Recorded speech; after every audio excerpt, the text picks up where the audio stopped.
Hello friends, welcome back to my channel. ഇന്ന് നമ്മൾ നോക്കാൻ പോകുന്നത് +2 ഇംഗ്ലീഷിലെ യൂണിറ്റ് 2-ൽ നിന്ന് ഒരു പോയമാണ്. Mending wall, written by Robert frost.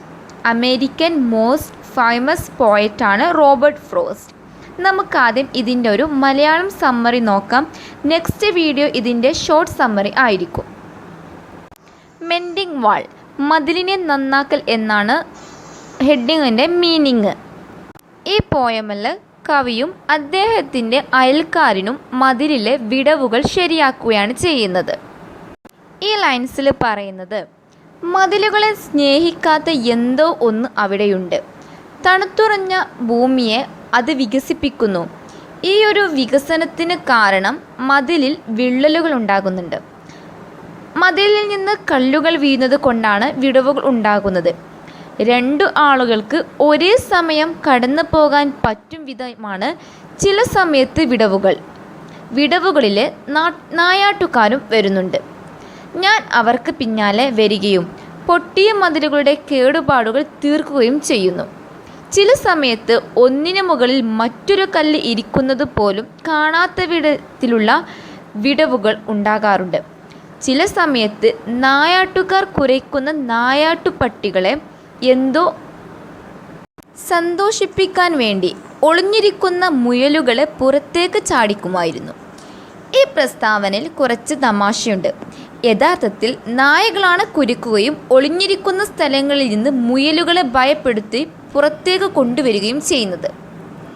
Okay, കല്ലുകൾ താഴേക്ക് വീഴ്ത്തിക്കൊണ്ട് മതിലുകളിൽ വിള്ളലുകൾ ഉണ്ടാക്കുന്ന ഒരാളെപ്പോലും ആരും കാണുകയോ കേൾക്കുകയോ ചെയ്തിട്ടില്ല. വസന്തകാലത്ത് മതിലുകൾക്ക് കേടുപാടുകൾ തീർക്കേണ്ട സമയമാകുമ്പോൾ വിള്ളലുകൾ കാണപ്പെടും. ഈ വിടവുകൾ എങ്ങനെയാണ് ഉണ്ടാകുന്നത്, ആരാണ് ഉണ്ടാക്കുന്നത് എന്നൊന്നും ആർക്കും അറിയില്ല. ഇപ്പോൾ നമുക്ക് ഒരു ക്വസ്റ്റ്യൻ്റെ ആൻസർ കിട്ടിക്കഴിഞ്ഞു. മതിലുകളെ സ്നേഹിക്കാത്ത എന്തോ ഒന്നുണ്ട് എന്ന് എന്തുകൊണ്ടാണ് കവി പറയുന്നത് എന്നതിൻ്റെ ആൻസർ എന്താണെന്ന് വെച്ചാൽ, മതിലുകളെ പൊളിക്കുന്നതായിട്ട് ആരും കണ്ടിട്ടില്ല. പക്ഷേ ഈ ഒരു സ്പ്രിംഗ് സീസണിലാവുമ്പോൾ മതിലുകൾ പൊളിഞ്ഞു കിടക്കുന്നു. അതുകൊണ്ട് തന്നെ മതിലുകളെ സ്നേഹിക്കാത്ത എന്തോ ഒന്ന് ഭൂമിക്കടിയിൽ ഉണ്ട്. അത് മതിൽ പൊളിഞ്ഞു കാണാൻ ആഗ്രഹിക്കുന്നു. ആ എന്തോ ആണ് മതിലുകളുടെ അടിയിലെ തറയെ വികസിപ്പിക്കുന്നത്. ഈ ലൈൻസിൽ പറയുന്നത് എന്തെന്ന് വെച്ചാൽ, പോയിറ്റ് തൻ്റെ അയൽക്കാരനെ മതിലിലെ വിടവുകളെക്കുറിച്ച് അറിയിക്കുകയാണ്. അതുമാത്രമല്ല, ഒരു ദിവസം പരസ്പരം ആ മതിലിൻ്റെ ഇരുവശത്തു കൂടെ നടന്ന് അതിൻ്റെ കേടുപാടുകൾ നന്നാക്കാനും അവർ തീരുമാനിക്കുന്നു. മതിലിൻ്റെക്കും കല്ലുകൾ വീണിട്ടുണ്ട്. അയൽക്കാരൻ്റെ വശത്തേക്ക് വീണ കല്ലുകൾ അയാൾ പെറുക്കിയെടുക്കുകയും എൻ്റെ വശത്തേക്ക് വീണ കല്ലുകൾ ഞാൻ പെറുക്കിയെടുക്കുകയും വീണ കല്ലുകൾക്ക് അവയുടെ യഥാർത്ഥ ആകൃതി നഷ്ടപ്പെട്ടിരിക്കുന്നു.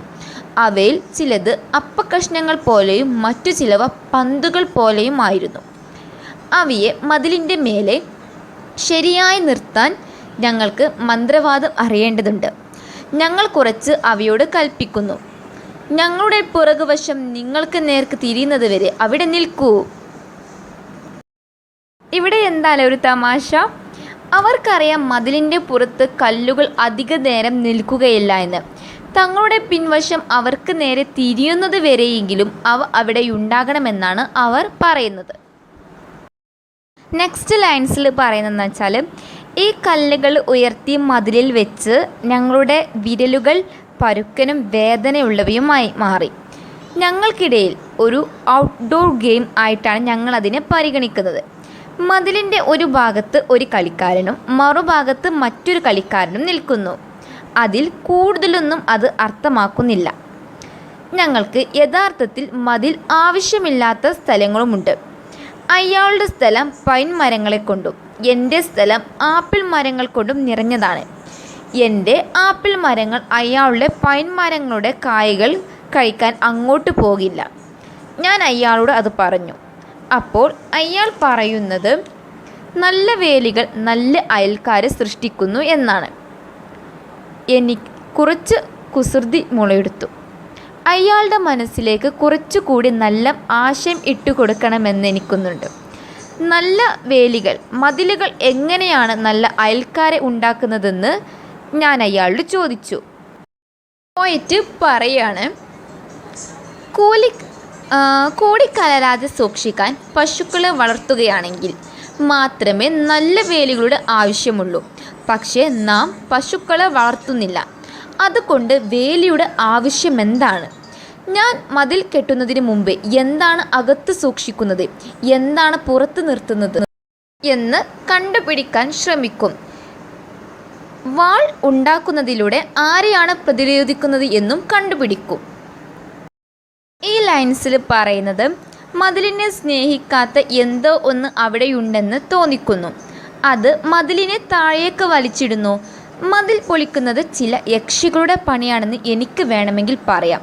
പക്ഷേ അവരല്ല അത് ചെയ്തതെന്ന് എനിക്കറിയാം. വാളിനെ ഇഷ്ടപ്പെടാത്തതെന്താണ് എന്ന് എന്നോട് പറയാൻ ഞാൻ അയാളോട് ആവശ്യപ്പെട്ടു, തൻ്റെ നെയ്ബറിനോട്. ഞാൻ അതിനെക്കുറിച്ച് ഗാഢമായി ആലോചിക്കുമ്പോൾ 2 കൈകളിലും 2 കല്ലുകൾ താങ്ങി പിടിച്ചു കൊണ്ട് വരുന്ന നെയ്ബറിനെ തനിക്ക് കാണാം. പഴയ ശിലായുഗത്തിലെ മനുഷ്യനെ പോലെയാണ് അയാൾ അപ്പോൾ എനിക്ക് കാണപ്പെട്ടത്. അത്തരം മനുഷ്യരുടെ ആയുധം കല്ലായിരുന്നു. മരങ്ങളുടെ തണലിലും അവ നൽകുന്ന ഇരുട്ടിലും അയാൾ നീങ്ങുകയാണ്. വളരെ നന്നായി ചിന്തിച്ചിട്ടുണ്ടെങ്കിലും അച്ഛൻ പറയാറുള്ളതിനെ ഉപേക്ഷിക്കാൻ അയാൾ തയ്യാറല്ല. നല്ല വേലികളെ നല്ല അയൽക്കാരെ സൃഷ്ടിക്കുന്നു എന്നത് അയാൾ ആവർത്തിക്കുന്നു. Good fences make good neighbours. ഇവിടെയും ഒരു ഫൺ ഒളിച്ചിരിക്കുന്നുണ്ട്. ശിലായുഗത്തിലെ മനുഷ്യർ ആയുധങ്ങളുമായി കല്ലുപയോഗിക്കുന്നത് പോലെ ഫ്രോസ്റ്റ് തൻ്റെ അയൽക്കാരനെ കല്ലുമായിട്ട് ചിത്രീകരിക്കുന്നു.